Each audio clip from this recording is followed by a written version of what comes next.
evaluasi dan persiapan timnas Indonesia menuju FIFA ASEAN Cup.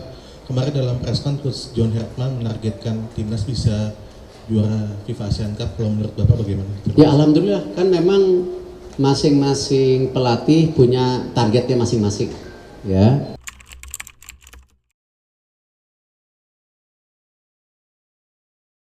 Lima pemain, 5 nama yang tidak bermain di Piala AFF 2026. Bukan karena cedera, bukan karena dicoret, tapi karena sistemnya tidak mengizinkan. Dan di balik kegagalan Indonesia tersingkir dari fase grup, ada pertanyaan yang tidak pernah benar-benar dijawab. Seperti apa jadinya kalau mereka ada? Selamat datang di Revolusi Timnas Indonesia, channel tempat kita membedah timnas dengan data, bukan dengan drama. Hari ini kita bicara soal babak berikutnya, FIFA ASEAN Cup 2026, turnamen pertama di bawah bendera FIFA untuk kawasan Asia Tenggara. Dan untuk pertama kalinya dalam waktu lama, tidak ada alasan bagi klub Eropa untuk menahan pemain mereka, karena ini bukan AFF, ini FIFA Matchday, wajib. Sebelum saya sebut satu persatu nama mereka, berhenti sebentar, tebak dulu. Tulis di kolom komentar, sekarang, siapa pemain yang paling kamu rindukan saat AFF kemarin dan menurutmu paling menentukan nasib Indonesia di FIFA ASEAN Cup? Tulis nama itu sebelum menonton sampai habis. Nanti kita buktikan, apakah nama yang kamu sebut sama dengan apa yang kata data tunjukkan. Kita mulai. Indonesia tergabung di grup A Premier Division bersama Malaysia, Singapura, dan Bangladesh. Di seberang tabel, grup B dihuni Thailand, Vietnam, Filipina, dan Pakistan. Format turnamen ini tidak mengenal semifinal. Juara grup langsung masuk final. Artinya, tidak ada margin untuk kesalahan. Turnamen berlangsung di kandang sendiri, Stadion Utama Gelora Bung Karno dan Sijalak Harupat. Keuntungan yang tidak dimiliki siapapun di grup A. Pertanyaannya bukan lagi apakah Indonesia bisa tampil kuat. Pertanyaannya adalah seberapa kuat. 5 pemain ini yang menjawabnya. Jay Itzes, bek tengah, 25 tahun, kini membela Sassuolo di Serie A Italia. Kapten Timnas Indonesia. Di Piala AFF 2026, dia tidak ada. Bukan pilihannya. Pramusim Serie A tidak mengenal kompromi, dan AFF bukan kalender FIFA. Jadi Itzes hanya bisa mengirim pesan dari jauh. Sayangnya, saya tidak bisa berada di sana tahun ini, tapi hati dan dukungan saya selalu bersama mereka. Itu bukan kalimat dari pemain yang acuh, itu kalimat dari kapten yang frustrasi karena tidak bisa bertempur. Sekarang kita bicara angka, bukan angka bocoran, bukan asumsi, tapi konteks yang sudah ada sebelum AFF dimulai. Di era Shin Tae-yong dan Patrick Kluivert, Itzes bukan sekedar bek, dia adalah pemimpin struktur. Bersama dia di lapangan, Indonesia menjalankan skema build-up dari belakang dengan tingkat kepercayaan berbeda. Kesalahan fatal di lini belakang yang menjadi masalah besar saat Vietnam menghajar Indonesia 0-3 di kandang, punya peluang lebih kecil terjadi ketika kapten ada di sana untuk membaca permainan sejak dini. Itzes bermain di Italia, di liga dengan pressing paling sistematis di Eropa. Setiap minggu dia bertanding melawan striker-striker yang tidak akan memberi ruang. Itu bukan latihan biasa, itu tempa. Dan FIFA ASEAN Cup memberikan dia kunci pintu yang sebelumnya tertutup. Di grup A, Indonesia akan menghadapi Malaysia dan Singapura, dua tim yang selalu memanfaatkan situasi bola mati dan set piece sebagai senjata. Keunggulan Itzes di udara, ketangguhan duelnya, dan kemampuannya mengatur jarak antar lini. Itu persis yang dibutuhkan. Bukan hanya sebagai pemain, tapi sebagai suara di dalam ruang ganti. Kapten yang absen di AFF kini kembali, dan skuad yang sebelumnya terasa kehilangan arah, kini punya komandan di belakangnya.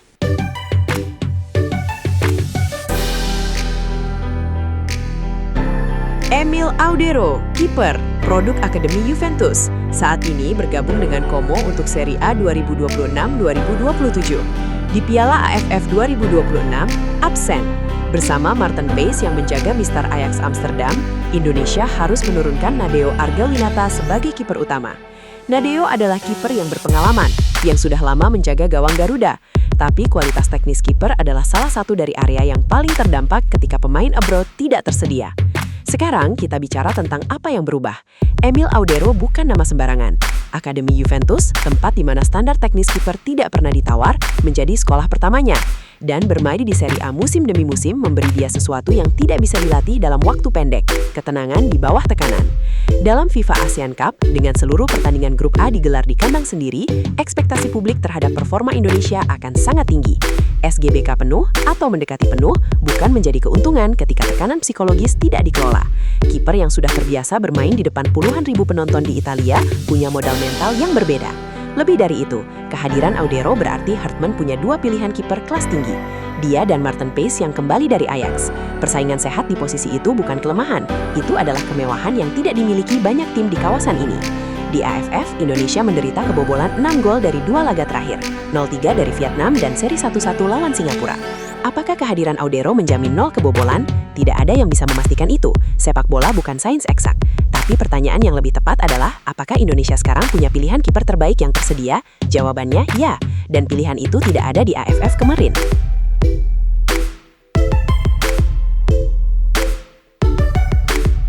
Calvin Verdong, winger atau bek kiri, kini bersama LOSC Lille di Liga 1 Prancis. Di AFF, absen. Lille tidak mengizinkan, tidak ada kewajiban, jadi Verdong hanya bisa menyaksikan dari jauh. Di FIFA ASEAN Cup, aturannya berubah. Verdong bukan sekadar nama tambahan di daftar panjang pemain abroad. Dia adalah salah satu pemain yang paling sulit dibaca oleh lawan di sisi kiri. Kemampuannya bermain sebagai winger yang turun membantu build-up, sekaligus naik menjadi ancaman, membuat peran taktisnya tidak mudah didefinisikan dalam satu kategori. Dan itu yang berbahaya. Liga 1 adalah salah satu liga Eropa dengan tempo paling tinggi dan pressing paling intens. Bermain di sana bukan garansi otomatis sukses di timnas. Tidak ada jaminan seperti itu dalam sepak bola. Tapi konteks itu memberi Verdong ketahanan terhadap tekanan yang tidak semua pemain di kawasan Asia Tenggara punya. Malaysia akan mencoba mematikan sisi kiri Indonesia. Singapura akan mendeteksi pola serangan dan menutup jalur yang paling sering dipakai. Verdong, dengan variasi pergerakannya, adalah respons untuk itu. Dan lebih dari sisi teknis, kehadiran pemain yang terbiasa bermain di sistem pressing tinggi Liga 1 membuat Indonesia menjadi tim yang lebih sulit diprediksi. Di AFF, Indonesia tersingkir, bukan karena tidak berjuang, tapi karena serangan mereka bisa dibaca, karena dimensinya lebih terbatas dari yang seharusnya. Verdong kembali, dan bersama 4 nama sebelumnya, gambar skuad Garuda untuk FIFA ASEAN Cup mulai terlihat sangat berbeda dari apa yang kita saksikan di AFF kemarin. Kevin Dix, bek sayap kanan, 28 tahun. Musim ini bersama Borussia Mönchengladbach di Bundesliga.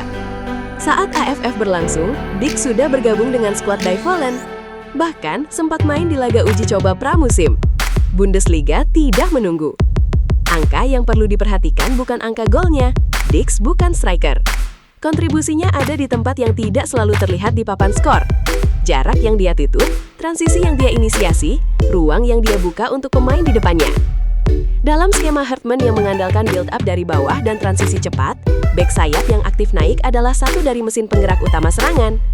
Di sisi kanan, ketika Dix ada satu opsi umpan pendek lebih, satu opsi overlap lebih, satu dimensi lebih bagi lawan untuk dipikirkan.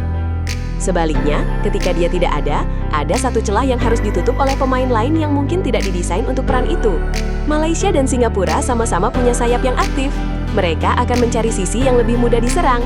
Dan sisi kanan Indonesia tanpa Dix, dalam 2 laga terakhir AFF, adalah sisi yang beberapa kali dieksploitasi. Kini Dix kembali, bukan karena AFF memberinya izin, tapi karena FIFA Matchday tidak bisa ditolak klub. Bundesliga menempa dia setiap pekan. Dan itu bukan referensi kosong, itu modal nyata untuk menghadapi tim-tim yang paling terorganisir di kawasan ini. Diam-diam, Dix bisa menjadi penentu dalam pertandingan yang tidak akan ada yang ingat namanya di papan skor.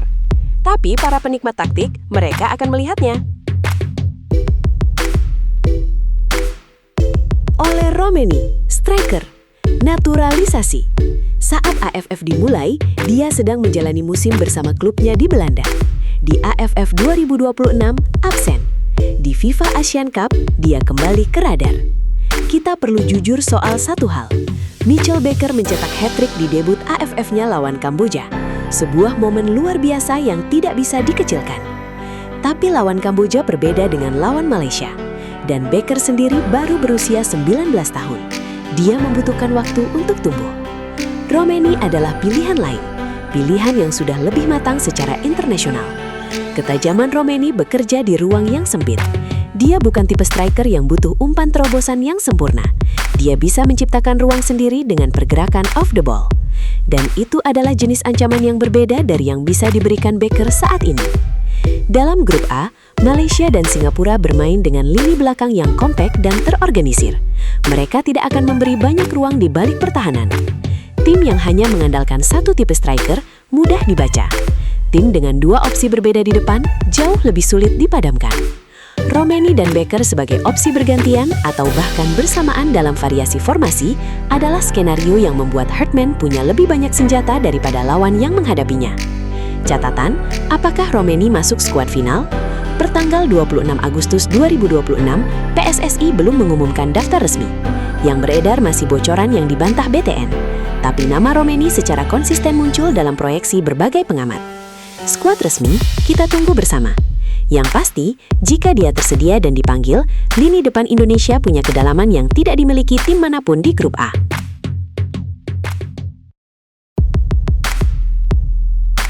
5 nama, 5 cerita tentang mesin yang sempat berhenti, bukan karena rusak, tapi karena tidak mendapat izin untuk berjalan.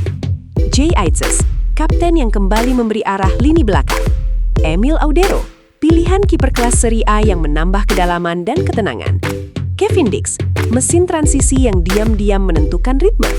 Oleh Romeni, alternatif di lini depan yang membuat Indonesia tidak mudah dibaca. Calvin Verdonk, kreativitas sisi kiri yang membuat dimensi serangan Garuda jauh lebih luas. Benang merahnya bukan soal siapa yang paling bagus. Benang merahnya adalah Indonesia di FIFA ASEAN Cup 2026 bukan Indonesia yang sama dengan yang tanding di AFF. Ini tim yang berbeda, ini konteks yang berbeda. Dan untuk pertama kalinya dalam turnamen kawasan, Indonesia turun dengan skuad yang mendekati versi terbaik yang tersedia. Di kandang sendiri, di SUGBK, di depan puluhan ribu supporter yang masih menyimpan rasa kecewa setelah AFF kemarin. Apakah ini jaminan juara? Tidak ada yang bisa memastikan itu. Sepak bola tidak bekerja seperti itu. Tapi kondisi untuk tampil maksimal untuk pertama kalinya sudah terpenuhi. Sekarang, kembali ke tebakan Anda di awal video tadi. Cek komentar Anda sendiri. Berapa dari 5 nama ini yang berhasil Anda tebak? Balas komentar Anda sendiri dengan skornya. 1 dari 5, 3 dari 5, atau malah semua benar. Dan kalau tebakan Anda berbeda, sebut namanya. Siapa tahu justru nama itu yang kita bedah di video berikutnya. Saya baca komentar kalian satu persatu. Kalau analisis jujur seperti ini yang kalian cari, bukan hype, bukan clickbait, subscribe dan aktifkan lonceng, supaya kalian tidak ketinggalan video berikutnya. Ikuti terus Revolusi Timnas Indonesia. Subscribe.